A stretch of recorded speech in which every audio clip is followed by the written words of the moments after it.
We begin the current Daf, Mesech is Gitin Daf Mem Aleph. We begin 6 lines up at the bottom of the Yomid on Daf Mem on Beis, where we had started the Mishnah. To quickly review, the Mishnah was a vague statement. It was a continuation of the theme of Avodim, which we had mentioned regarding Tikkun Olam, but the Gemara is going to have opposite interpretations of what the Mishnah meant.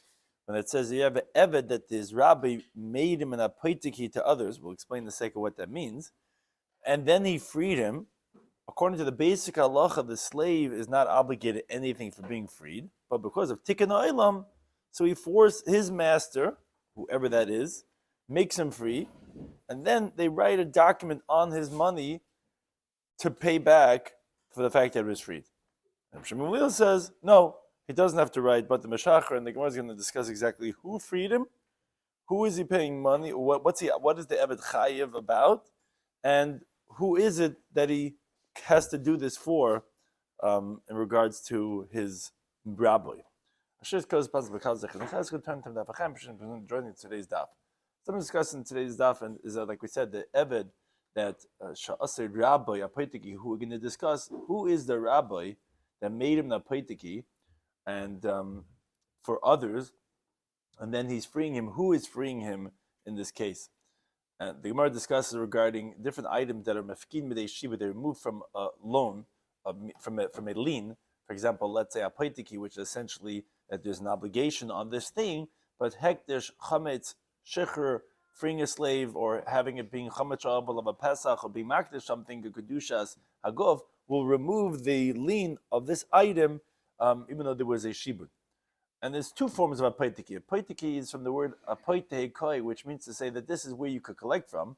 There's apaitiki stam, that imloi pertecha gava, if I don't pay you up, okay, you could collect from this. But then there's apaitiki mefurish, which is going to come up in today's daf, that no, lo yehi el mizu. Not like if I don't pay, you could collect from this. This is where you're going to collect from. This is your payment over here, and hence, therefore, that's the only place that person could collect from. Which one place that's going to come and pronounce is regarding Iksubas Isha, that's going to be considered as Napaitiki of Mefurish, that specifically for this, because a woman is not going to be going around trying to collect from different places.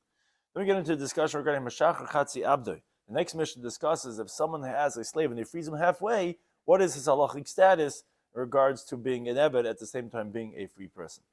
To begin the card Daf, the bottom of Daf Mem Amud Beis, 6 lines up at the bottom of the Yomid, the Mishnah had said, again, this case of an Eved, a slave, that his master made him an apaitiki. So basically, he placed a lien on his Eved, and he told his creditor, look, if I don't pay you up, you could take my Eved. That's the case. He made a slave an apaitiki for others. Then, v'shichroi. Then he freed the Eved. Now, for the Mishnah, it's unclear as to who freed the Eved. Was it the borrower or the lender? It says v'shichroi, and he freed him. So it says the Gemara, 6 lines up at the bottom of the Mem Beis, you told me Eved Sha'asir Rabbi, that when you have a slave that his master made him a paitiki, and he freed him, that the halacha is that really the slave doesn't owe anyone anything, the fact that he was freed, but because of tikkun olam, we force the master and he has to make him a free person, and then okay, because of shtar al damab, the slave will have to compensate that loss. But says the Gemara, Mishichroi, who freed him? So we have a machlekes. Amar Rab, he says, Rabbi Rishon. It's his first master, which really the simple reading would indicate, like Rab. Yeah, if his rabbi made him a paitiki others, and then B'shichra, he freed him. So it's his original master who made him as a paitiki, as a lien. So on that says the Mishnah, now you have to read the Mishnah. Shura Sadin, according to the basic halacha, in Ebed Chayv Klum, he's not liable anything to whom? The first master freed him. So who would he be chayv for being freed? L'Rabbi Sheni, to his second master, meaning the guy that there was a lien that was going to collect from this slave. That you could understand that there's a liability for him. That's what the Mishnah is telling us. No, the body of the slave was not acquired to this to the lender. It was a shibud. It was meshubud. It was a lien on it. Oh, shichur, the redemption, the liberation of the first master is mafkia shibud. It removes the shibud. So there's nothing that he really owes a mikra halacha. K'derab, like Rabbi says.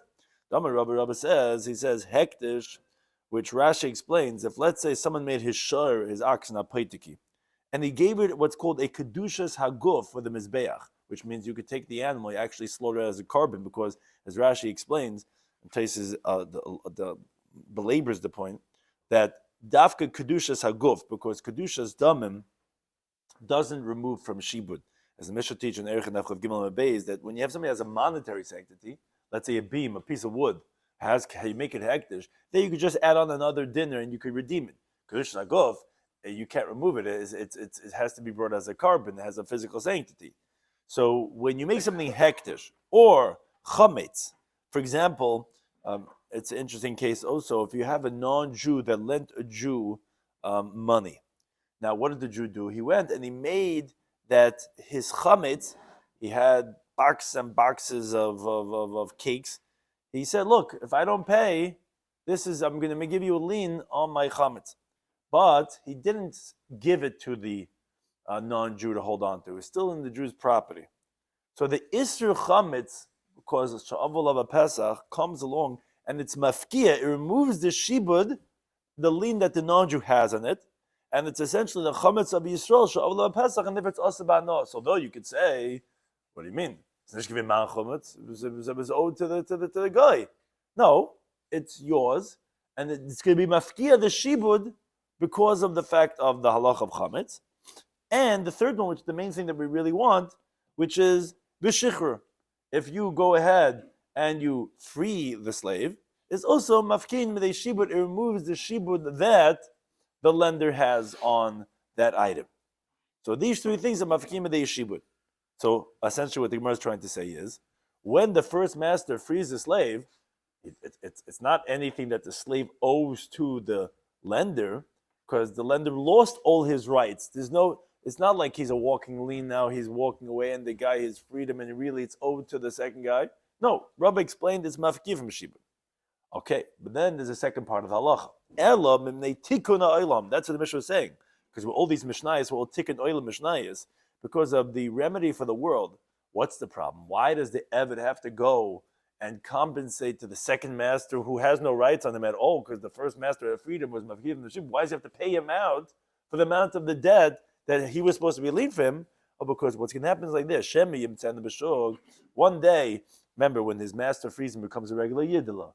So one day he's walking with his kindlach in the street, and the guy who's a disgruntled lender, who the guy defaulted on the loan and he freed his slave, as a Gitin Daf and Malva Merav, Abdiat, they say, "Oh, du bist mein Knecht, you're my slave," and he's going to be spreading rumors about his kids because, you were supposed to serve me, right? And your master went and freed him, but it's going to spread rumors regarding his children, so that's a problem. So Kaifin is Rabbi Shloimy. So this is where it gets interesting. The wording of the Mishnah was that Kaifin is Rabbi, v'oisoi ben chayret. Based on this interpretation, Rabbi, who is the rabbi that we force to make him a free person? It's Rabbi Shloimy. It's the second master, so it gets hard to read the Mishnah. The Mishnah keeps on saying him, and you have pronouns, and you don't know who it's talking about. So you would have thought it's all talking about the first guy, but no. Whatever that his rabbi made him a poitiki lacheim, and he freed him, the freeing him is the first master. And then because of tikkun, it really doesn't owe him anything. Who's him? Doesn't owe the second master anything. But because of tikkun olam, we force his master. Who's his master? The second guy. Because the first guy already freed him. We force the second guy. Yeah, he freed him. Yeah. That's the only way to free him. How could you free him? Oh, evidence. You want to know it's the Moitzi Laz Albanav? You want to know what's the?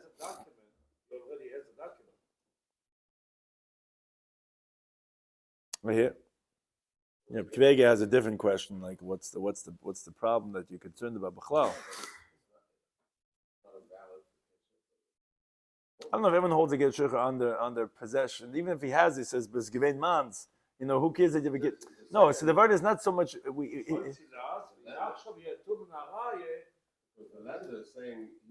Right, he's saying he had no right to. Yeah, I mean, what does it mean? The laws. Yeah. The word is rumors. Rumors could cause damage, even if we can vazen as. It's not a rumor, though. What's going to be better now? Oh no! Now he's placated.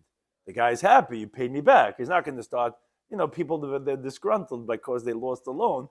I was supposed to get $30,000, and you were supposed to be my lien. You were supposed to be my neved. But if I got paid up, I'm not so disappointed.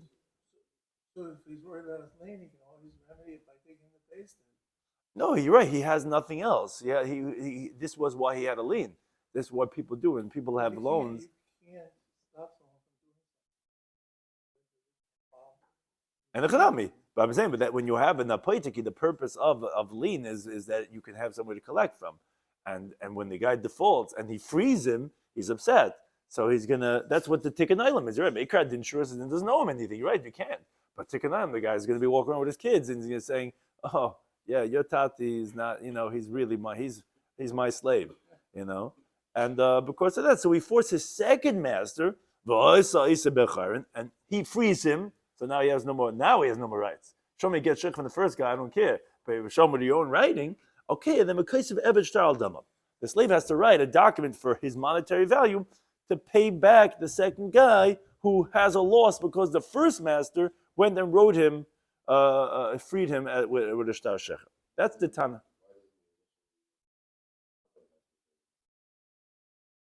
Oh, so that's the machlekes. Rabbi Shloimy Schwartzberg, we quoted in the Mishnah, Rabbi Shloimy Schwartzberg said, "Ein eved kaisev." The slave doesn't write, and meshacher kaisev.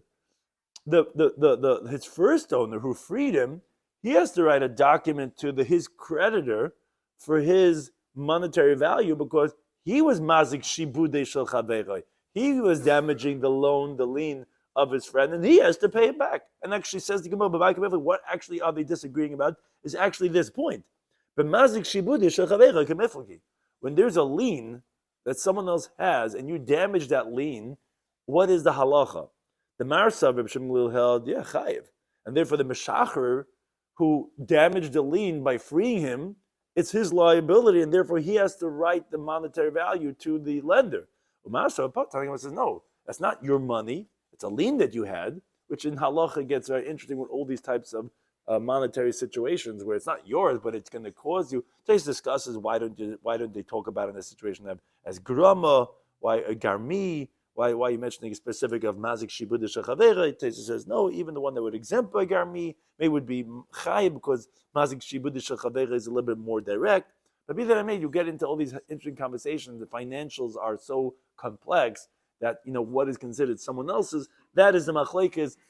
Is it whose liability is it regarding mazik shibud? But again, if you're chay for mazik shibud shechavera, then meshachar. But if it's not, then we're going to have the Eved do it because the Maisa, he's the one that's walking away with the benefit. And for Tikkun Olam, we want him to go free, therefore he'll have to pay that.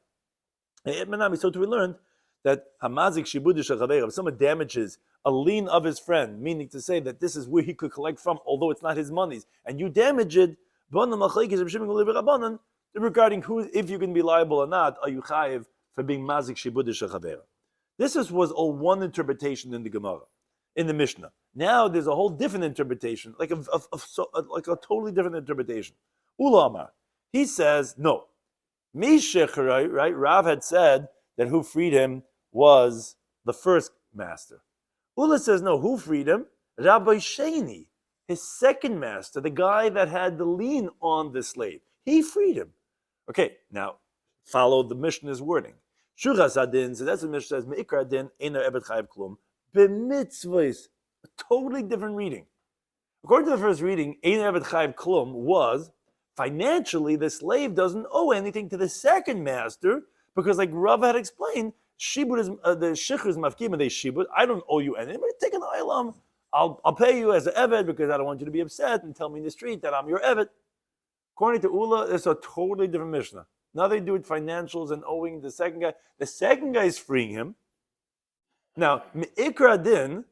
The slave is not chayiv klum b'mitzvahs, meaning, like Rashi explains, we know Eved is chayiv and mitzvahs as a woman, but obviously there's more mitzvahs that a man has than a woman. So those mitzvahs that a free man has over a slave, which is like a woman, really this slave doesn't have to keep those mitzvahs because he wasn't owned by the guy who has a lien on him. He can't free him. So mikadin, he's not chayiv in those mitzvahs. Ela b'mnei tikkun ha'olam. What's the tikkun ha'olam? Because Everyone's saying, oh, he's a free man because this is the guy that had a lien on you. And he freed you. So it's a free person. So everyone thinks he's a Yidallah. So because of that, Koiven it's Rabbi Rishon. Now, according to the first interpretation, had Rabbi forcing the second guy. This Rabbi is forcing the first guy, and then he has to make him free because everyone's treating him like a Yid, and we have to give him that halachic status. And then because of Evet Shtar Damav, then the slave writes a document on his monetary value, which Rashi explains, meaning what's more than the debt, because the lender really is owed that money. But he freed him as his shibud, but the slave was worth 500,000 and the debt was only 300,000.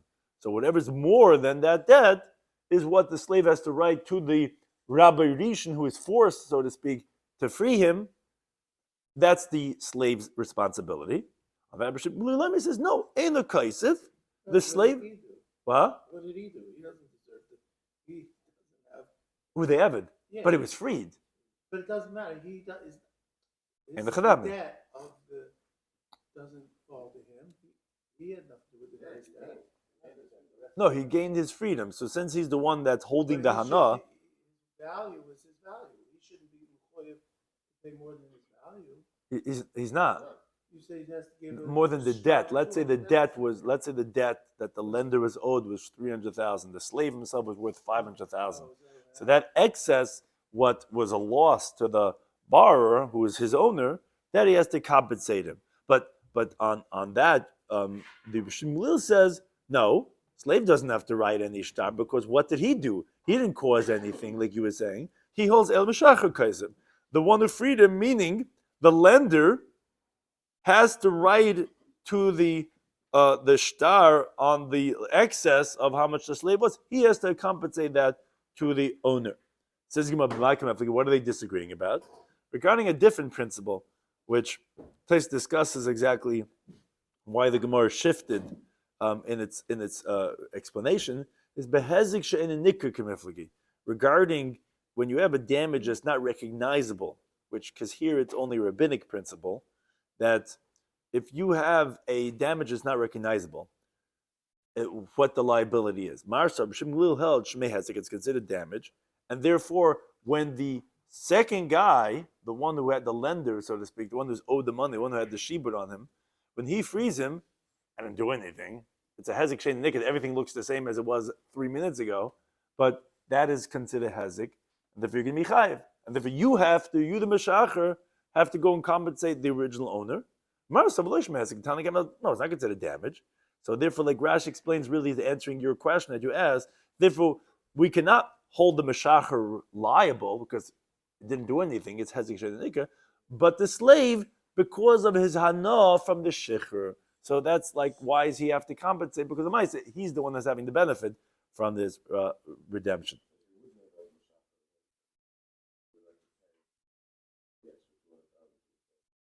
If who wouldn't, what?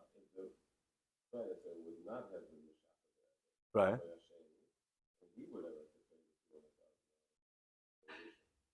Who the Ebed? Oh, you're saying if when he would get his shibud, when he would get what do you mean? He got a $500,000 Ebed, and he only owed $300,000. Right. Well, the shaila is what happens when you have a collateral and then you right. What happens by? Is that how it works? Depends. Or you say this is like what you're gonna get, and if I don't pay, so taka is gonna be vert meh. You'll get more than what it is. Right? Do you have to give do you give back that amount? Only you could collect from it, or you collect the whole thing. Right. That's a mashkin. This is a paitiki. Right, but this is different. This is a paitiki, which is saying, if I don't pay, you'll collect from here. So what? Yeah, what's the halacha by paitiki? Do you get the whole thing? Do you have to give the change? But be that as it may, here when it's not what happened, here it's a damage of that. So then yes, then can be discrepancy. Now, so these were the two different interpretations in the Mishnah. So the Gemara says, okay, each one, why didn't he say like the other one? Ula, my tamalama karav. If you recall, Rav had said that the first guy freed him, the second guy has to then free him, and the Eved really doesn't know anything to the second guy, but from Tikkun Olam, part of the Tikkun Olam at least, the Eved has to pay back to the second guy. Shmuel says no, the Eved doesn't have to. The first master has to pay back to the second guy. So why doesn't Ula say like that? Because Amalek would tell you, Sheni Rabbi Kodeslei? The Tan of the Mishnah says, Koifin is Rabbi. We force his master, and the master has to free him. Go say his master. You calling the second guy Rabbi? Yeah, he's not his master. He's just, he has a lien on him. So he doesn't like that you're going to call him Rabbi. Okay, says the Gemara, why doesn't Rav say like Ula? If you recall, Ula's interpretation was that the second guy had freedom, and really the Eved doesn't have to have Chayiv Klum b'mitzvahs, because really didn't do anything. But because of Tikkun Olam, we forced the first master to free him, and then the Eved has to compensate the first master, and Shmuel says, no, the second guy freed him has to pay to the first guy. So why doesn't Rav say like that? Amlachai would say, what? Sheni Meshacher Karaslei? The case starts off by saying that B'Shichrei, and he freed him. What? How can you say he's a Meshacher? He didn't do any Shichr. You can't free him. It doesn't own him. So how can you call him B'Shichrei? The word B'Shichrei wouldn't be appropriate because Gunish Gitin. Yeah, they take an oilam. We say that we'll consider it and we'll have to force the first guy, but you wouldn't be able to use it B'Shichrei, and if it doesn't like. So each one doesn't like the other one's wordings, which both have a problem in it. But it seems like one is more problematic than the other according to each one, and therefore they don't translate like the other one. Now this takes us into the conversation b'chlal of apoitiki, which was one of the variables in the halacha of our Mishnah. Itma we learned ha'isa sadeu apoitiki lachem. Some mixes field an apoitiki. Again, the word apoitiki is apoi tehei koi, which means if I don't pay up, this is you'll be able to collect from this field, and he makes it for others. Ushatafa nar, and then the river floods the field.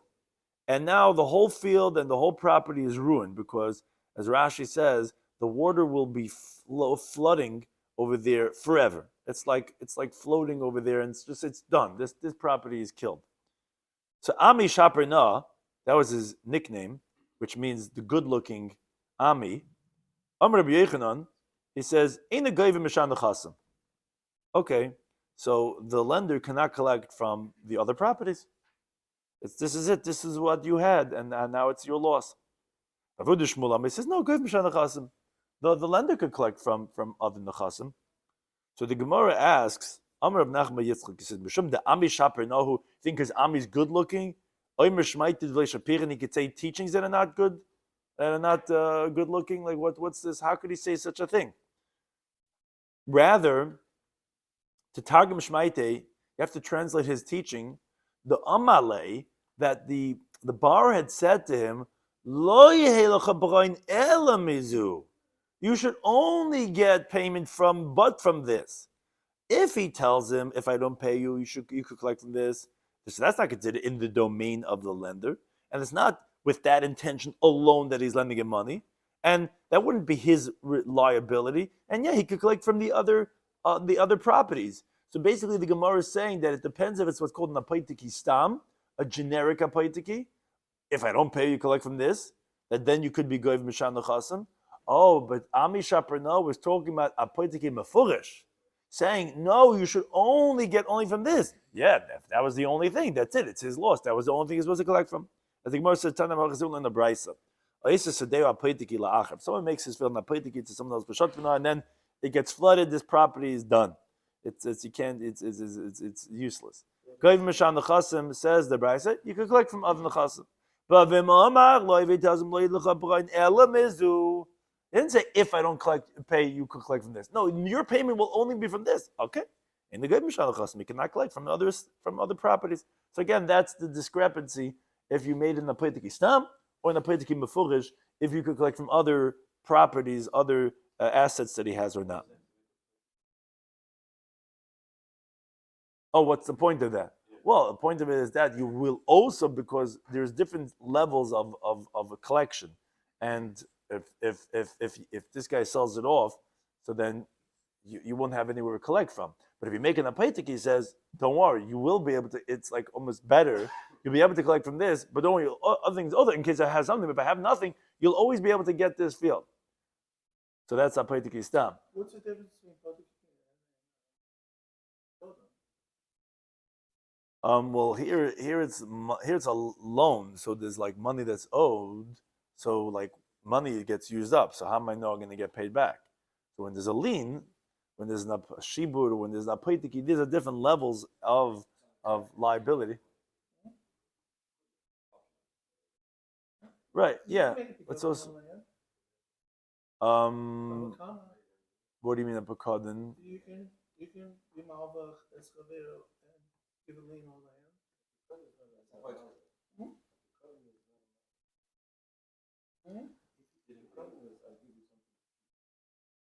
You can't make a lien on land. So that would be either a shibur or an apaitiki. That would be what it is. It's like there's a responsibility. No, it's a good question regarding how do you qualify shibudim and apaitiki and different levels, but al kaponim.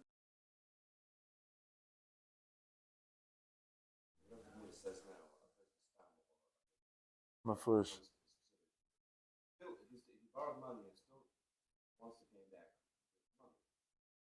Collateral that he gives him, he says, this is the only collateral that you get. But it's not even so much we speak like collateral. It's like there's a lien, which is if you say mefurish, yeah, then it's only on this. The only place you could collect from, if I don't pay, you collect only from this field. Yeah. It's still going to pay back money. It seemed like that. Still owes it. Right, so that depends. Depends what type of shibudim it is. Let's say it's a milva peh or something, right? So let's say you cannot collect from karka.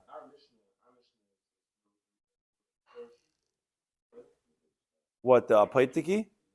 If he made... It's really irrelevant. No, it's irrelevant. Really, any apaitiki, it sounds like that you could, even the apaitiki stam, mafurish, you could go ahead, you could be meshachrim. So it's mafkiyah from the shibud. So that gets into this whole conversation about...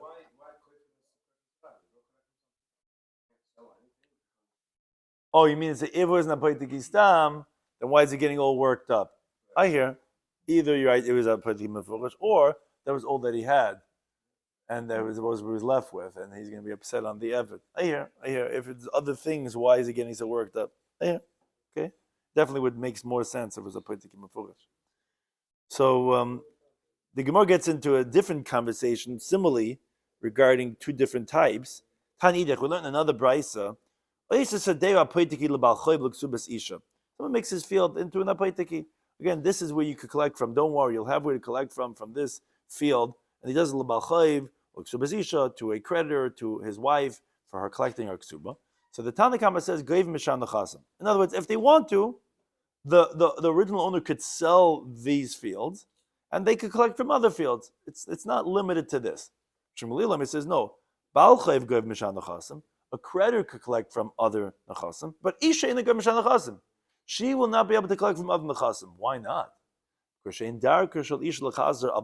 not normal for a woman to go following into the court system. So the way Rashi explains. So in other words, Dafka, this field was specific for the responsibility for a ksuba, and that was the intention when they got married. And not that all his nechasim should be achrayit and responsible in insurance for her, because she doesn't know how to go, who bought first, who bought last, has to go litigate in court with every single person. So therefore, it's assumed essentially that by the woman it's not poitiki mafurish, because she's like, I don't know these things. I can't, this is the one thing. So that could be a ma'ila chasaron.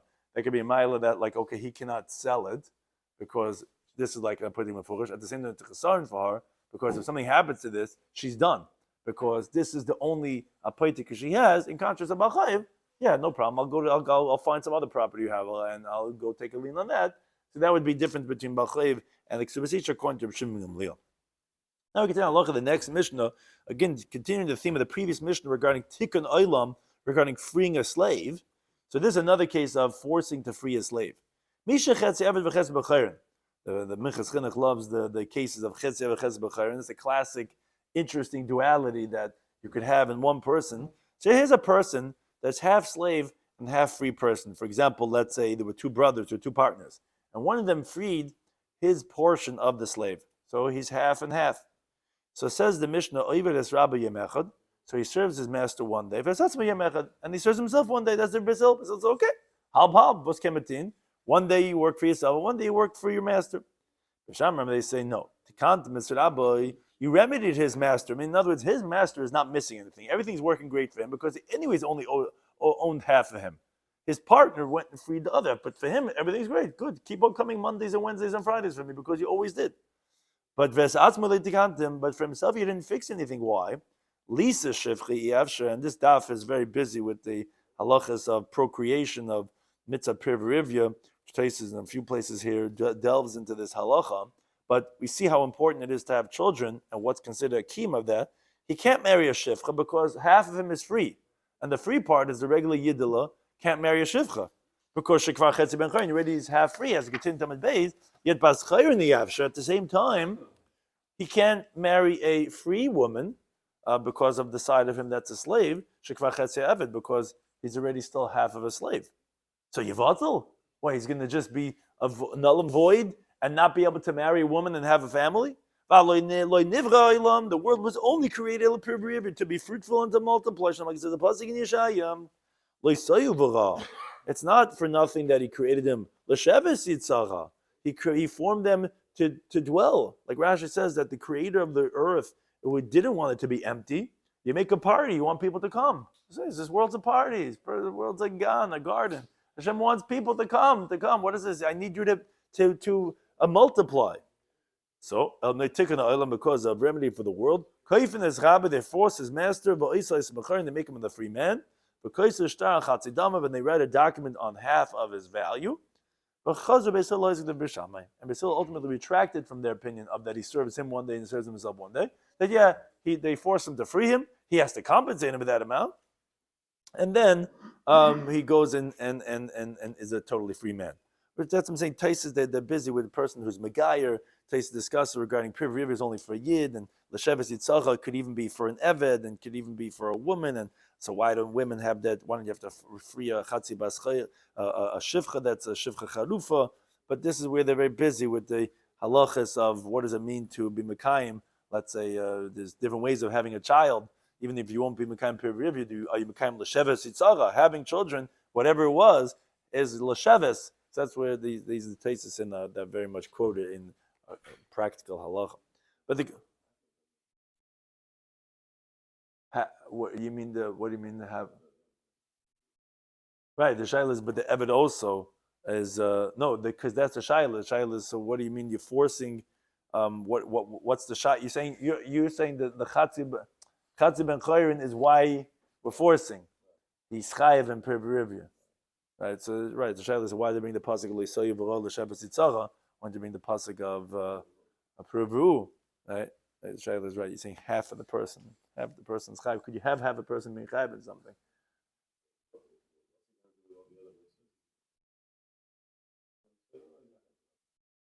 Oh, the chatzah, right? So that's the mechuskan. He's busy with this all over in all these different places. Right, what's he going to do? The half that's Jewish chayra has to. What? Right. Yeah. Chayri has to keep the halacha because the half of him that's free has to do the mitzvah. Right? But then you run into certain problems, like we're saying probably where mitzad the chatzi.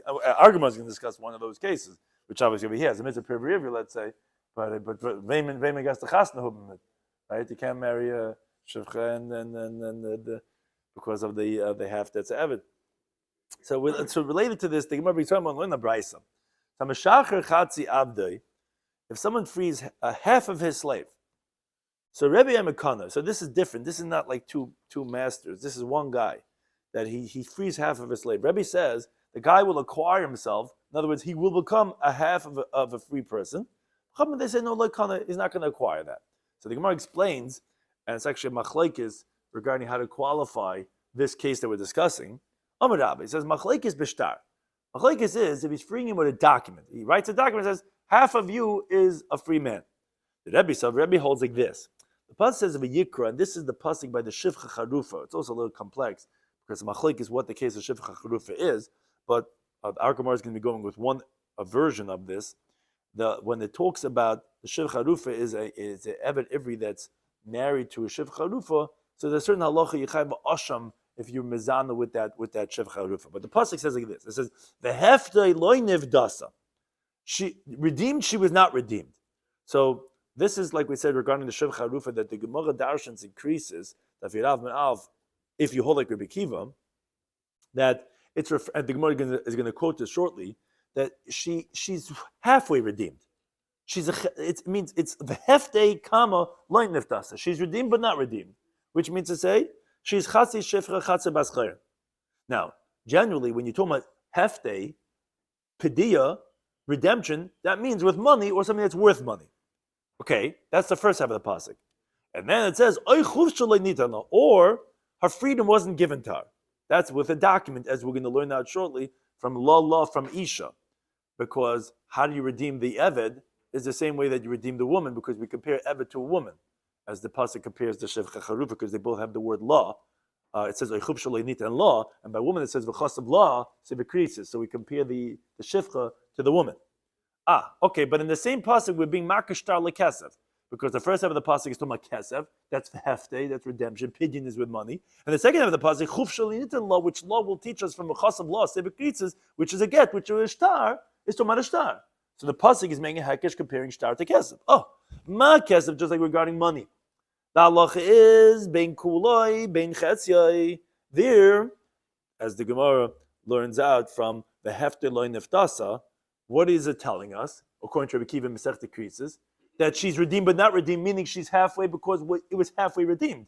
So you see that money will work whether you totally redeem her or halfway redeem her.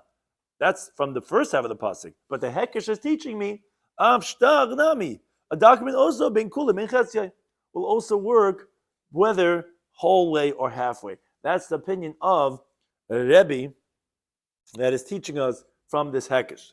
Rabbanan Gamri la la meisha, but the Rabbanan they learn out. No, they learn it differently. When it says the end of the pasuk Eichuv Shalei Nitan La, that's a gzera shava to learn that from a woman, which is ma isha chetziloi, just like a woman. A woman cannot be halfway divorced from her husband. Af eved nami chetziloi, so to a slave when it's by eshtar, also cannot be halfway. So to the contrary, they learn from this gzera shava the word v'chas of law. Say v'krisa Eichuv Shalei Nitan La.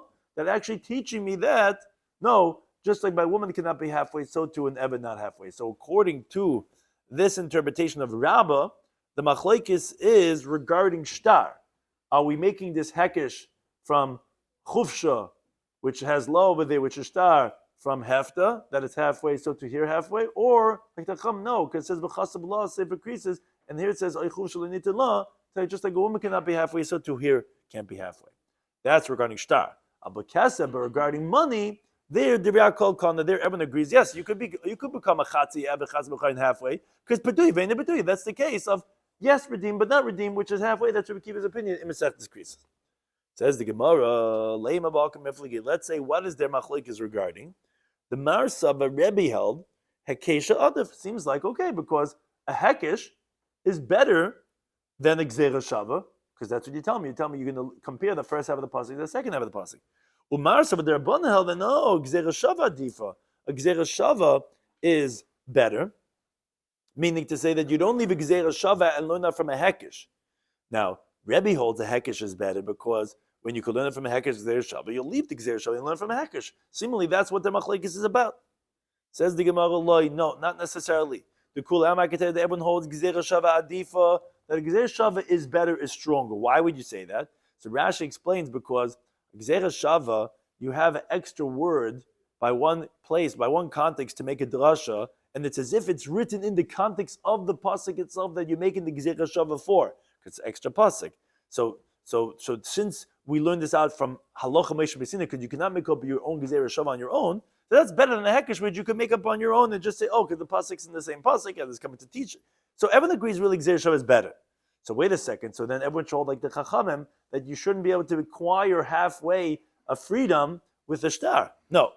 Shani Hacha, here it's different because the Ikla Mifach, you could ask and say that you wouldn't learn that from the Gezerah Shava because Mali Isha Shekene to Bekesa, a woman, she can't get divorced with money. So okay, so therefore you don't have any context to say that she could be divorced halfway. What do you say about a slave that could leave with money, as we find that's halacha pidyon? Oh, so therefore maybe when she goes over the shtar, she could also go halfway, just like we find by redemption, which could be done halfway. That was one interpretation in this machlekes. Rav Yosef, what? Yeah, Gzeir Shava is. Well, we find that the question is if we say if it's mufna mitzarecha, mufna mishnei tzaddim, and then you could say that then it's not teaching us because it's if you can be meshivan, you could say that there's a refutation of that. How does that happen? Because the Gzeir Shavas were the words, they didn't have exactly clear what it was teaching. Could be teaching something else. That's what. So this was all one interpretation. Rav Yosef says no. He says a little bit the other way. Machlek is bekesef. The whole machlek is between Rabbi and the Rabbanan was regarding monies. If it could be chatzi eved chatzi b'zchar, meaning the Rabbi Sabbi holds v'hefted lo neftasa. When it says in the pasuk v'hefted lo neftasa regarding the shivcha charufa, how do you translate that? That's beduya bein beduya. That's redeemed but not redeemed, meaning it's halfway. So you see by money this concept that you could do halfway. That's what Rabbi was saying, that you could that slave could acquire themselves halfway. But the Rabbanan hold no. Dibur Torah koloshim the adam. The Torah is not talking about a halfway slave woman. The Torah talks in the way people usually speak. No, she was not redeemed. So she's a total shivcha, this shivcha charufa. So therefore, you don't see anywhere about a halfway slave woman. But a document, no, everyone holds you're not going to acquire halfway because that we learn like Gzeir Shava, la, like we said, from Isha, the Gzeir Shava tells us that just like a woman cannot be halfway, so a slave cannot be halfway. So again, that's how do we explain the machlekes if a slave could acquire themselves halfway? Is it by shtar, because everyone agrees by kesef you could be kaina? Or is no, the machlekes by kesef, but by shtar, everyone holds that you would not be able to be kaina. But that's the machlekes Rabbah and Rav Yosef. So the Gemara says, Meser, the Gemara asks in the following brisa. The brisa says, "Hameshacher chatzi avd b'shtar." If someone frees half of a slave with a shtar, so we have the machlekes Rabbi Amikana, Chamam Loikana. So who's that difficult on? To Yufta, did Rav Yosef to Yufta? That refutes Rav Yosef, because Rav Yosef had said that everyone holds shtar is not going to work because it's Gzeir Shava. The machlekes are regarding kesef. You see, not like him clearly. The brisa is talking about a shtar, and we have the machlekes. Now, then the Gemara asks and says that let's say in this brisa that it picked specifically shtar. So what's the question? So it sounds like in the brisa that the machlekes it said b'shtar. So let's say b'shtar hu the pligi. Let's say the machlekes between Rabbi and Rambam was only b'shtar, but kesav le pligi. But it would sound like by money they wouldn't disagree, meaning everyone agree that it would be kaina. Oh, so it's exactly like Rabbah. But let's say that refutes Rabbi Yisrael on both points. First of all, because he had said that by shtar, Rebbe agrees that you're not going to be kaina, and here we see that he disagrees. He holds you are going to be kaina, and additionally, Rav Yosef said that their machlekes was regarding kesef, and the brisa is precisely telling us no, that it sounds like that by kesef the Rabbanan would agree that you would be kaina because the machlekes is only regarding shtar. So it's seemingly is refute him on both points. So Rav Yosef would say no, that's not. Don't overdo it. Pligi b'shtar b'huad d'mekesef. I could tell you that really they don't disagree only with shtar. They disagree also in kesef.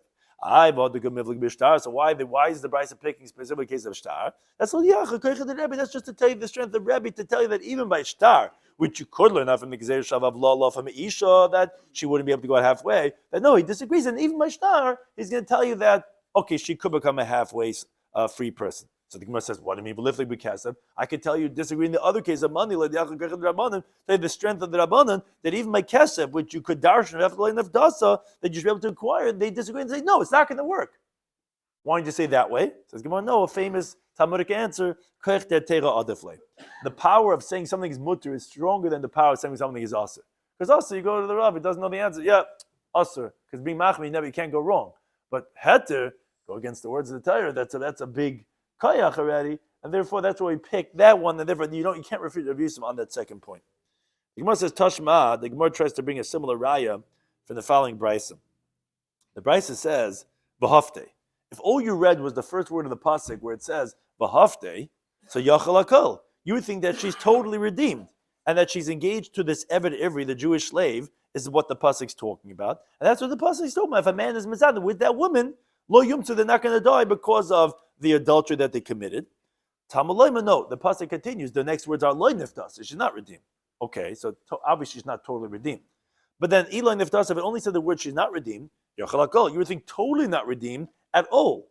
And even so, if a man's mizana with her, he would be chayva asham, because since she ultimately is designated for the Eved Ivri, so who is permitted in the shivcha, so then she has somewhat of a status of a wife, and therefore you would think even if she's totally not redeemed, no, Tamalim Beheft, it says no, she is redeemed. So as we had already said in the previous daf, there's like three levels: totally redeemed, not redeemed at all, and then there's this middle stage. As the bride says, well, haketzad, what do you tell me? She's not redeemed, she is redeemed. Oh, it's peduyi, ve'ein peduyi. She's redeemed halfway, but half not redeemed. Bekesef, b'shava kesef. That's if it's done with money or something worth money. That's what pidyon is. Now, ve'ein, because I would only know that we say that the person could go out free, and it could be done halfway with money. B'shtar minayin. How do I know b'chlal that you could go out to redemption with a shtar?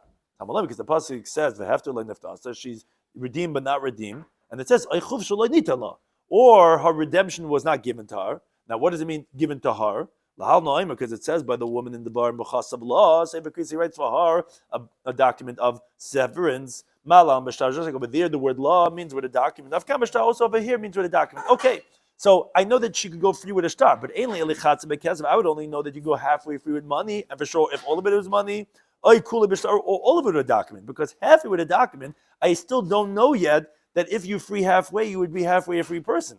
How do I know that halfway with a document you would go free? It says in the pasuk that redeemed, not redeemed, which is halfway with money, and then that second half of the pasuk says or freedom is not given to her. So the pasuk is being makashtar lekesef, is comparing document to money, makesef, just like by money being kula bechet, just like it could be done all or halfway. Avshtar, not kula bechet, so to with a document, the hekesh is teaching me also whole or halfway. Says the Gemara, Bishlam Yosef Basa Ditaisiv Yosef, according to after he was refuted. And he had explained that obviously you have to say that the machlekes between Rebbe and Rabban was by both cases, because like we explained, it definitely says the machlekes by shtar. He originally says only by kesef, not by shtar. But he had said machlekes by kesef. So we ultimately had to amend that and say the machlekes by both shtar and by kesef. So then you could say Hamani, who's the Tanobe, who's saying this teaching that the machlekes is by both cases, regarding meaning we see that they're going free is by both shtar and kesef. You could say Rebbe, it's like Rebbe. El Rab, according to Rabbi, that he had said the machlekes is only regarding shtar. But by kesef, everyone holds that you can be kaina. So it comes out Reisha, the beginning of the brayso that says that by money you could go halfway free is divrei is like everyone. But the sefer that says that even by shtar you go halfway free is only like the Rebbe and not like Rabban, because he holds that everyone agrees that by shtar it's not going to work. That meaning that only Rebbe would hold. That's the machlekes and it's not going to be like Rabbanan. So I will tell you yes, Reisha divrei but sefer Rebbe, it's not difficult. The Reisha is according to everyone, and the sefer is like Rebbe. Or you could say really Rav Ashi Almay says Rebbe. No, it is Rebbe. Rebbe said the whole teaching. He held by both of them. You're kind. You're right. Rabban would disagree only on shtar and not on kesef. And this brayso was he who said it. That's not so difficult.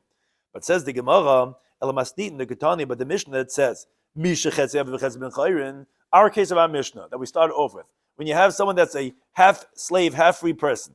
Bishlam l'Rabba mokum l'Orns, and Rabbi is going to explain that you could have a half a slave, half free person. B'Kesef v'Divyakol. Great, it's with money, and everyone agrees you can make a half slave, half free person with money. But according to Rabbi Yosef, do you have to say a Mishnah like Rabbi, not like Rabban? Because according to the Rabbanan, the halacha is that you can't make the person into a half slave, half free person. So Mavini says no. It's Gitin Daf and Bezim and Aleph, but Evet Shel Shnei Shut from B'Divyakol. It's not so difficult. You say that. It was owned by two different partners. That since he only has half of him, even the Rabban would agree he would acquire himself when he frees him halfway because he's not leaving anything over. It would be like a woman which is totally released, and therefore that's why he would agree that even though, let's say, the Rabban hold you can't free a slave halfway, but it's not halfway. It's all of what I own in him, and therefore it could even be like the Rabban. Thank you anytime.